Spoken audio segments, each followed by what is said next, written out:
मौजूद हैं। GNA Excel के लगातार दूसरी तिमाही में नंबर्स आए हैं और नंबर थोड़े सबड्यूड हैं। Q2 में आय करीब 4% और मुनाफा 17% घटा है। एबिटा में भी करीब 10% के आसपास का दबाव रहा। मार्जिन 1% घटकर 13.5% के आसपास रहे हैं। नंबर्स और आउटलुक पर बातचीत करने के लिए हमारे साथ कंपनी के MD and CEO Ranveer Singh sir मौजूद हैं। सिंह सर नमस्कार, स्वागत है कार्यक्रम में। पहले तो जो नंबर्स हैं ये पहला नहीं है दूसरा क्वार्टर जबकि थोड़ी सी वीकनेस देखने को मिली इस क्वार्टर के नंबर्स में। तो फर्स्ट हाफ के नंबर्स को इनफैक्ट इसने पूरा थोड़ा ड्रैग कर दिया है।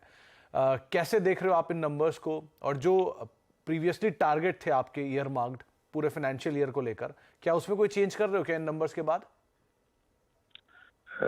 Suman ji, good afternoon. बहुत बहुत धन्यवाद मुझे इनवाइट करने के लिए। जो हमारे फर्स्ट हाफ के नंबर्स हैं वो टॉप लाइन में भी थोड़ा ड्रॉप है और लेकिन बॉटम लाइन में थोड़ी इम्प्रूवमेंट है। अगर हम एवरेज लगाएं अगेन 13.9 इट इज़ 14.69% है इसमें एबिटा में। इसमें जो ओवरऑल हमारा इनिशियली हमने गाइडेंस दी थी कि we will grow nearly in a single digit, that is less than around 7 to 8% growth will be there in the top line. But जो स्टील की प्राइसेस कम हुई हैं और मार्केट कंडीशंस हैं वो हम जो ये लग रहा है कि हम लास्ट ईयर के लेवल ही अब कंप्लीट कर पाएंगे।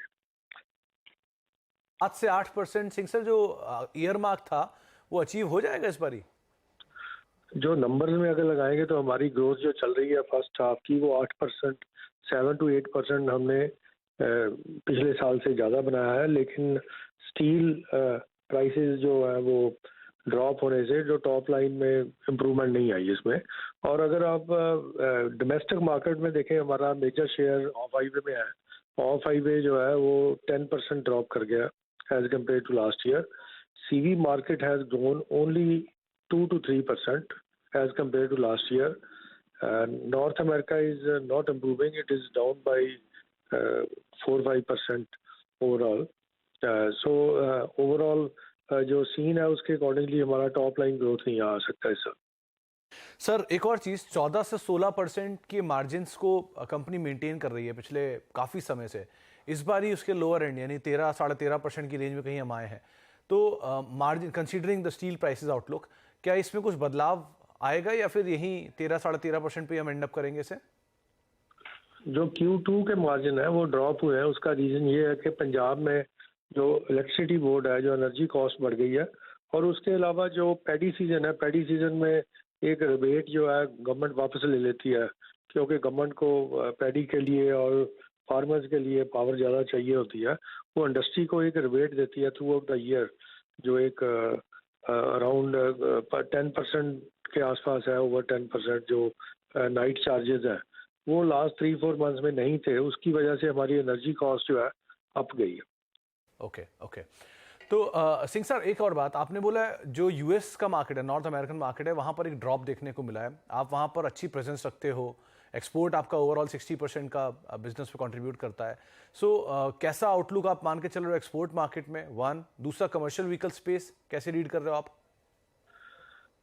जो डोमेस्टिक कमर्शियल व्हीकल है उसका अच्छा ग्रोथ हम एंटिसिपेट कर रहे हैं। जो नेक्स्ट 2 क्वार्टर्स है जो Q3 एंड Q4 है उसमें इम्प्रूवमेंट होगी। ट्रैक्टर्स का अभी कहना मुश्किल है क्योंकि ऑलरेडी जो ट्रैक्टर असेंबलर्स हैं उनके पास काफ़ी वो स्टॉक कैरी कर रहे हैं, इन्वेंट्रीज कैरी कर रहे हैं। तो Q3 में उसमें कोई इम्प्रूवमेंट हमें खास विजिबिलिटी नहीं दिख रही। North American market heavy truck segment again it is coming back to normal production, उसमें इम्प्रूवमेंट आएगी। लेकिन ओवरऑल जो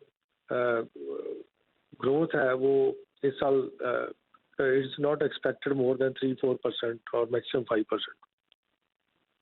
ओके, चलिए बहुत बहुत शुक्रिया सिंह सर हमारे साथ मौजूद रहने के लिए। और आपसे और बात करता लेकिन समय का अभाव था, वरना बहुत बहुत शुक्रिया हमारे साथ मौजूद रहने के लिए। और आपको और आपकी पूरी टीम को, परिवार को अपकमिंग फेस्टिविटीज़ की बहुत बहुत शुभकामनाएं।